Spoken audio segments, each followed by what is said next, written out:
Hello po sa inyong lahat mga ka-crypto. Ako po si Pinoy Crypto Trader at sa video na ito ay atin pong pag-uusapan ang tungkol dito kay Terra Classic at Terra Classic USD.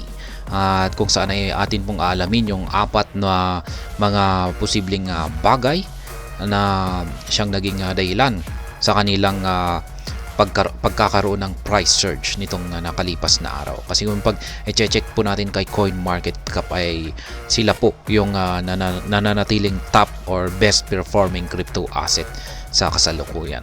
At ayan, bago po tayo magpatuloy ay nais ko lamang po munang bigyang linaw ang aking disclaimer kung saan ang nilalaman po ng video na ito ay hindi po ito isang financial advice. For education and information purposes lamang po ang layunin nito.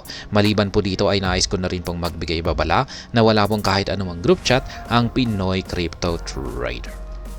Yan, with the prices of LUNC and USDC surging tremendously this week, we have highlighted 4 factors responsible for the recent rally. Kaya ayan, matindi po talaga yung pinapakita na price action or performance ng LUNC at saka USDC. Kaya marami pong nagsasaya na holders nito ngayon kasi ayan, ang laki po ng kanilang kinita ngayon. Ayan, lalong-lalo na yung mga nakabilisit talaga sa napakababang presyo ng mga ito. Si LUNC, ayan, ay yan nga, ito yung kanilang token talaga rito. Yung si USDC ay stable coin po ito. Pero nakasama po kasi siya sa pag-collapse noon. Pero yan, yung kanilang pakay dito, pakay ng community ng LUNC ay para balak po nilang i-repeg ulit ito sa fiat currency na $1. Ayan, kasi stable coin po ito. Ginawa po talaga ito para maging isang stable coin sa ecosystem ng LUNC. Pero ngayon ay mukhang ngayon ay hindi po siya stable coin kasi bagsak po yung kanyang nagkaroon po siya ng depegging sa US dollar. At ngayon ay mukhang asset po ito na pwede po tayong kumita rito. And parang naging crypto asset na rin po siya tulad ng LUNC. Na kung pag bumili ka ngayon ay umaakyat po yung kanyang presyo.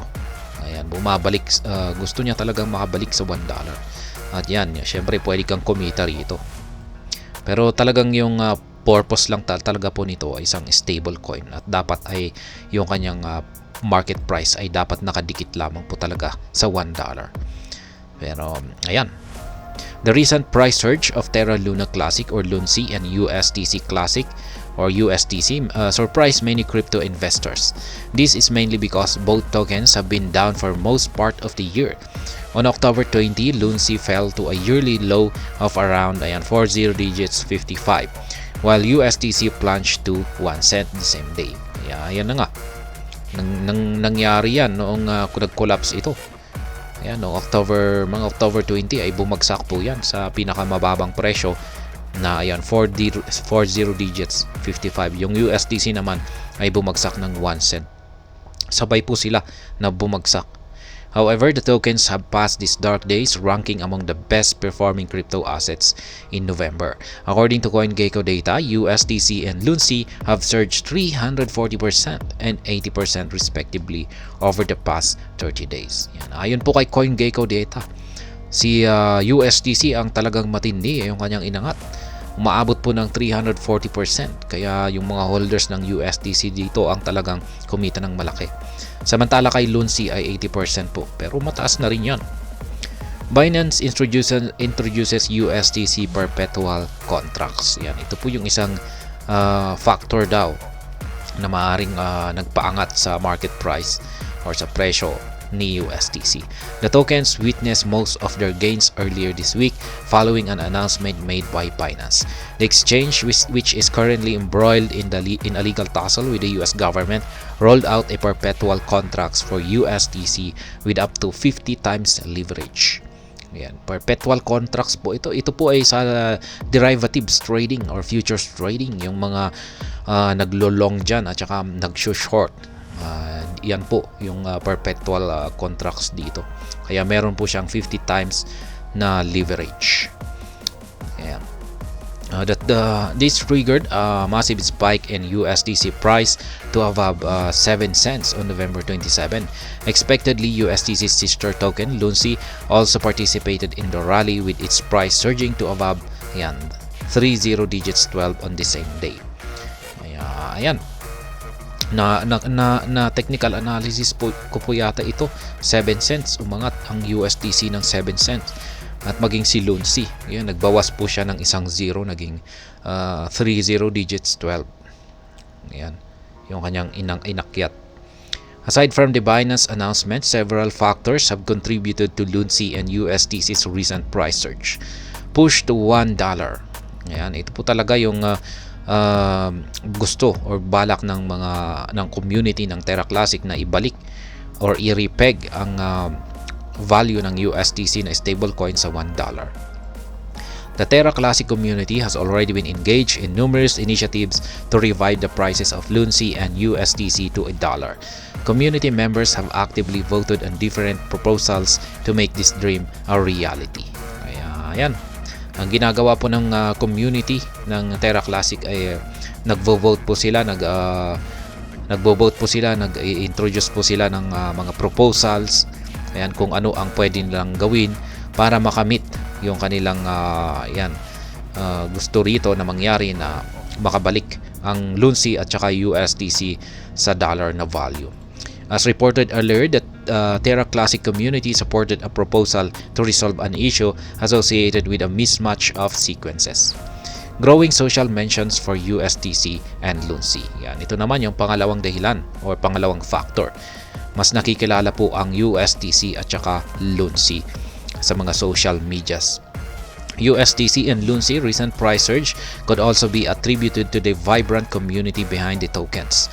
Social mentions for LUNC and USDC have skyrocketed recently, with both tokens ranking high on the social trend table.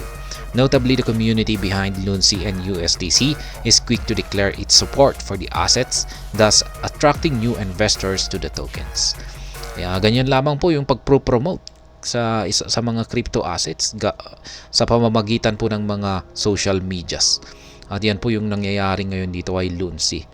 Ayan, nakaka-attract po ito ng mga bagong investors.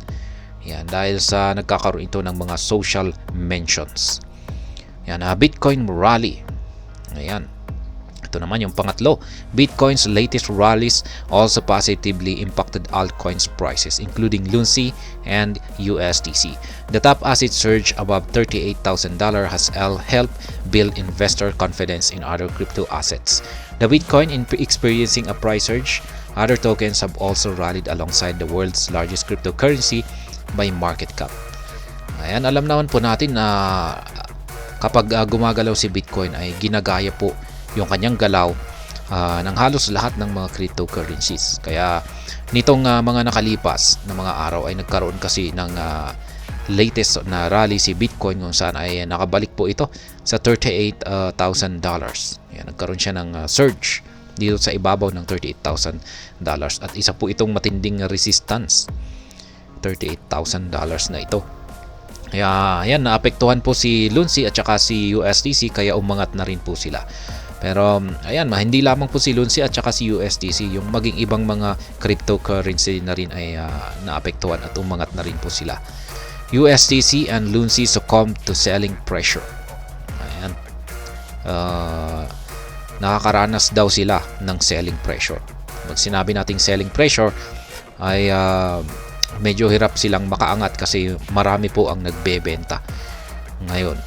Siguro dahil sa pag-angat ng USDC at saka LUNC ay syempre marami nang nagti-take profit dyan kasi marami nang matagal na kasing naglalaro sa mababang presyo ang USDC at saka LUNC. Kaya syempre nung umangat ito at nagpakita ito ng malaking gain ay syempre marami nang nagti-take profit dyan. Sino ba naman ang hindi makakapag-take profit dyan kung pag isa ka sa mga holders na nakabili sa mababang presyo? Syempre kokobrahin mo na yung profit mo dyan. At press time, Lunsi and USDC have recently succumbed to selling pressure following their massive gains. USDC has changing hands at 0.054. Ayan, medyo bumagsak na po siya. Galing po siya sa 7 cents. Naging 5 cents na lamang po siya ngayon. Down by 6% over the past 24 hours. Malamang ay dulot po yan ng selling pressure. Similarly, the price of Lunsi was also down 3% in 24 hours to 30 digits 11. Despite the plunge, both tokens are currently trading for above the prices recorded in October 20. Sa tingin ko, pag nakapag-take profit na po siguro yung mga sellers dito. Ayan, ay kung wala na silang mabenta, ay sa tingin ko ay magpapatuloy na ito sa kanyang pag-akyat. Siyempre, ngayon ay may selling pressure talaga tayo kasi take profit po talaga yan. Bentahan ngayon. Sa tingin ko ay yan nga, gaya ng sinabi ko kanina, pag ubos na yung mga nagsiseller, ay dyan na siguro magpapatuloy sa pag-angat or pag-akyat ang Luna at ang Lunsi. At ayun, hanggang dito na lamang po tayo sa video na ito. Sana po ay inyong nagustuhan ang aking paliwanag dito. Kung inyo po itong nagustuhan, pakiclick lamang po ang like button nito. Para naman po sa mga bago lamang dito, kayo po ay aking inaanyayahan para mag-subscribe. Pakiclick na rin po ang bell icon nito dahil ito po ang siyang magsisilbing notification nito sa mga bago kong videos na akin pong ina-upload sa aking YouTube channel na ito. Marami pong salamat sa panonood. Ingat po tayo lagi at God bless po sa ating lahat.